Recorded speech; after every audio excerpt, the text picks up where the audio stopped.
dito sa Barangay Dolores. Ngayon hong araw ng Sabado, May 2, arestado ang mag-live-in partner sa isang bypass operation ay kinasa ng Mabalacat City Police Station kung saan nakumpiska ang aabot sa 6.8 milyong pisong halaga ng hinihinalang shabu na aabot sa halos 1 kilo. Paano ho natin aresto itong mag-live-in partner nito?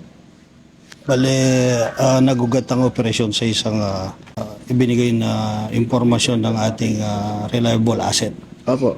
Then we conduct verification. Then we conduct bypass operation, which yun nga, naaresto ang mag-live-in partner Opo. na nakuha na ng 1 kilo or worth 6.8 million pesos. Na samsam din sa operasyon ang isang 45 kalibre 45 baril, ano ho?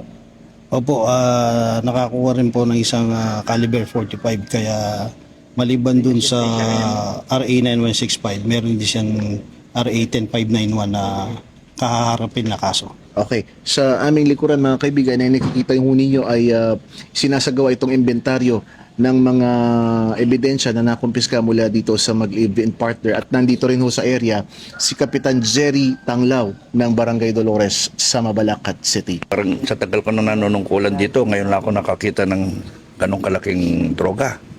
No? Alos yung mga nahuli dito, mga sasay-sasay lang. Pero ito, malaking value to. Oo. Ito, hindi original dito sa amin to.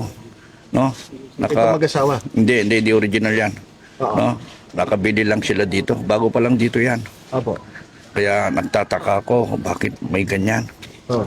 No? Tama, yun, papasalamat ako sa mga kapulisan natin. Alis, nahuli nila to kasi maraming sisirain na bata to. Oo. Buhay. Maraming sisirain na buhay to. Tsaka baka hindi lang sa Mabalacat ito isusupply siguro. Okay. No? Kaya maraming salamat po sa mga kapulisan. No? Jim, Boston.